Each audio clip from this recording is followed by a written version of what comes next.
Hello everyone. Check out new channel Creepypasta Rules channel. Link in description. Help us to reach our first milestone 1K subscribes. r/NoSleep. Posted by you/GasStationJack. Merry Christmas from the gas station. Part 2. It was some time later when the store phone rang. I had gone to the supply closet to grab a bucket of salt for the front steps, so Rosa was the one to pick up. I could hear her side of the conversation, and didn't think too much about it until I heard the very last word. "It's not bad, I think. This is my first day here." Pause. "Oh, I like it. I think it's going to be a lot of fun." Pause. "Rosa?" Pause. "Yeah, actually, he's right here. Did you want to talk to him?" Pause. "Sure thing. I'll let him know." Pause. "You too, Spencer." Then she hung up the phone. "Oh shit." She smiled at me and said, "That was a friend of yours?" "Spencer Middleton," I said with a sigh. "Yeah." Once again, I watched her happy smile disappear. I guess she could tell from the look on my face that this was not good news. "I need to make a phone call, then I think it's probably about time that I told you something. Back in high school, we all pretty much knew that Spencer was a certifiable psychopath, but growing up in a small, boring, podunk town, we didn't have the societal framework to process this sort of thing. Finding him the help he needed was simply not a feasible option, and most people just said a prayer for him and called it done. At one point, the principal delegated the responsibility to the school counselor/gym coach, who tried talking to Spencer about his feelings. But all of that was just the equivalent of putting a band-aid on a grease fire. There was a rumor around the time that Spencer was the one who had killed all those dogs, but when I told my mother about this, she just looked at me and said, "Well then don't go near him with any dogs." After dropping out, he joined the army and worked his way up through the ranks until somebody recognized his, let's say, talents, and gave him a special assignment in a black-budget program specializing in enhanced interrogation techniques, which is just a flashy way of saying torture.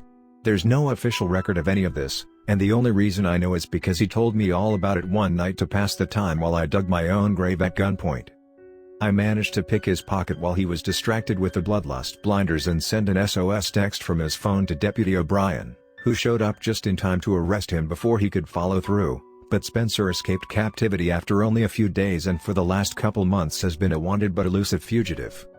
Sometimes he calls me at work to remind me of the good times we had together and to assure me that he'll be seeing me again soon. I don't know if it's luck that has kept him from killing me, or if the sadist in him is prolonging this intentionally. Tonight he told Rosa to let me know that he was in the area. As for why Spencer wants to kill me, let me simply say that maybe I deserve it and maybe I don't, and we should leave it at that. The first thing I did was call O'Brien, but it went straight to voicemail.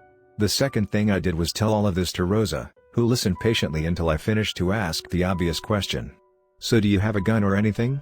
In case he comes back?" "No, I'm not really a gun guy. Ninja stars? Bazooka? Flamethrower? Chainsaw? Any sort of weapon at all?" "No." "Well, shit, maybe you deserve to be killed. Should we lock the doors or something?" "Yeah, that's another thing. Spencer knows how to get inside the gas station even when the doors are locked. He's done it a couple times before and we haven't been able to figure out how." "Crap, man. Is there anything else terrifying about him that you want to tell me?" "I once saw Spencer get his head cut halfway off and bleed out on the gas station floor, and he still somehow came back without any lasting damage." "No. Not really." The gas station door swung open, causing Rosa to squeak and jump. "Hey guys," said the inebriated man in the oversized fur coat as he staggered into the store. "Hi, Jerry," I said back. "Where you been?" "Y'all know the roads are all shut down?" he said, avoiding the question. It didn't matter. I already knew the answer. Rosa asked, "What about the roads?" Jerry braced himself against the frozen drink machine and answered, "Yeah, it's been all over the radio." If he were a little closer, I probably would have smacked him. God knows he deserved it. "Really, Jerry? The radio?" "We're not supposed to talk about it, but some time ago Jerry started a pet project building a POW-style shortwave radio just to see if he could. He uncoiled an old Brillo pad and wrapped it around a toilet paper roll for the inductor, went vulture on a bunch of electronics and storage, and eventually ended up with something that actually picked up a few low-quality AM country stations. It also picked up something else. The signal is always weak, but if we put the radio in just the right spot, we can hear a man with a Slavic accent reading or discussing news relevant to our town in short, simple, choppy sentences. The weird thing is, he's always talking, no matter what, 24 hours a day without taking any breaks and never repeating himself. The temperature is 84 degrees. There are 3 more people in town than yesterday. The ratio of pig to human in the town is approximately 2.078 to 1. The mayor is asleep. The mayor's wife is asleep. The time is 20 hours and 16 minutes. The butcher shop is closed. The light is on at the high school gym. He talks about the people in town, what they're eating for dinner, how many pairs of shoes they own, their favorite colors and numbers. Random facts. Sometimes connected, sometimes not. We did a couple experiments and learned that the radio signal gets a little stronger the further we go into the woods, and once we get past the gas station heading into town the signal drops to nothing. We listened to him off and on for a few days as a way to stave off boredom during slow shifts. But eventually we started to get a little concerned. The things he reported on were always so specific and bizarre, and some of what the voice reported nobody should have been able to know. Who didn't love who anymore, what high school student was about to find out she was pregnant, which local business was about to receive a random health inspector visit, how many days the milk at the grocery store had left before it turned bad, and who was going to buy it and when. We had theorized that it was just an elaborate work of fiction until one day the voice announced Sean Buckley's death in a car accident 8 hours before it happened. Then the voice started talking about us. Talking to us, even. There's a man at gas station. He uses name Jack, he still has one baby tooth. He has been diagnosed with fatal familial insomnia. He is threat level 8. He is aware of transmission. There is another man at gas station. His name is Jeremy. He is threat level Echo. He is aware of transmission. He is 30 years old. He is looking at Jack. The men at gas station have built transmission receiver. Jeremy at gas station is moving towards transmission receiver. He is disassembling transmi. After that night we made a pact to never listen to that radio again, and to add the transmission to that long list of try and forget stories. I think when most people swear on their lives not to do something again, they don't do it. Did I mention that Jerry isn't most people? There's a freak snowstorm. The worst one in a decade. All the roads leading into town are completely impassable. You know the drill. Mandatory curfew. State of emergency. Cats and dogs living together. Jerry waved his arms in the air dramatically, 2 dead, 1 missing. He grabbed a cup, filled it with a cherry cola flavored frozen drink, and started to down it. If all the roads are impassable, then where the hell did you just come from? Asked Rosa. I whispered to her, remember that thing I told you about ignoring the weird stuff? Jerry screamed. What is it? Yelled Rosa. Brain freeze.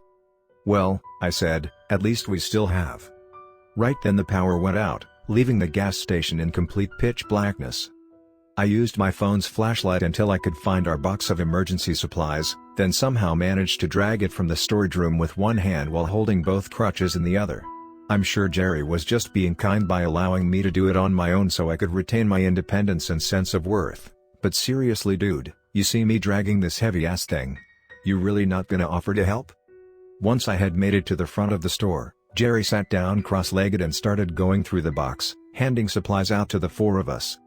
I had packed plenty of extra batteries, half a dozen flashlights, some bottled waters and emergency rations, matches, flares, and more than enough. Wait a second. 4 of us? Holy shit. I yelled, fumbling with the flashlight Jerry had just handed me. After a painfully awkward few seconds, I managed to get the damn thing to turn on and I pointed it at all the other shadows standing in the room. Jerry, Rosa, and Deputy O'Brien. You mind not pointing that thing right in my eyes? She asked.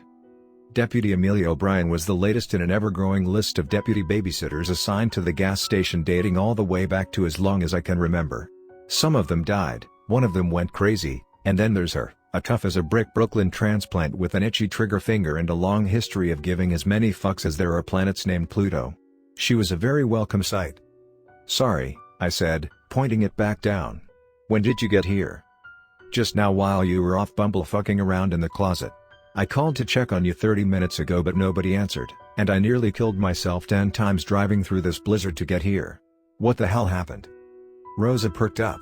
Oh, we were probably outside doing the funeral when you called. She unsnapped the gun on her holster and said, what? I explained quickly, it was for a bunch of mice. Jerry bristled, And you didn't invite me? O'Brien shook her head and said, that actually does not clear anything up. I took a deep breath and broke the bad news. It's a good thing you're here though. Spencer called again. Said he's in the area. Jerry opened one of the emergency packs of jerky, took a bite, then said, that kid is so in love with you. The deputy raised an eyebrow at the new girl and asked, who are you? Hi, I'm Rosa. It's my first day. Amelia O'Brien. Really? You don't look like an O'Brien. What does an O'Brien look like? An awkward silence followed, and then Jerry broke it by exclaiming, yay. We finally passed the Bechdel test. This is a nice change of pace. Usually when we end up trapped at the gas station, it's a total sausage fest. Usually? Asked Rosa. This has happened before? Once or twice, I answered. O'Brien spoke into her walkie mic. Dispatch, this is O'Brien, do you read me? Over. Silence. Dispatch, are you hearing me? Over. More silence. She sighed and dug $1 out of her pocket, handing it over to me as she said, I need to use the store phone. But before I could even take the money, the phone started ringing. She shot me a look and said, hey Crutches, pick it up and put it on speaker. Without thinking, I tucked the flashlight into my mouth and crossed to the counter. When I got there, I reached out to answer, then immediately spat the flashlight out and yelled, oh my god. What? O'Brien shot back. I put that in my mouth and mice could have done weird stuff to it and I put that in my mouth. The phone rang a couple more times before O'Brien said, just answer the damn phone. I did. Hello? Hey there, Jack. It's been too long. I pressed the button to switch on speakerphone. Hi, Spencer. Who's your new friend? I looked at O'Brien, who made a weird hand gesture that could have meant keep him talking, or yeehaw, let's rob this bank. Given the current context, I assumed it was the former. Oh, her. That girl you talked to earlier is my new jiu-jitsu instructor. I had to fire the last one because he said he'd already taught me everything he knew. I've been getting pretty rad since the last time I saw you. Also, I'm taller now. She doesn't look like a jiu-jitsu instructor to me. And neither does the lady deputy next to her. And is that Jerry? He looks drunk. O'Brien pulled out her service pistol, crisscrossed it with her flashlight in the opposite hand, and started pointing it at each of the windows and doors. Jerry always looks drunk, I said. Hey! Yelled Jerry with a hiccup. O'Brien took the phone from me and slammed it into the cradle before yelling, everybody get away from the windows right now. Jack, take the others and lock yourselves in the storage closet. Go. I sighed and said, fine. The next few hours were pretty damned boring.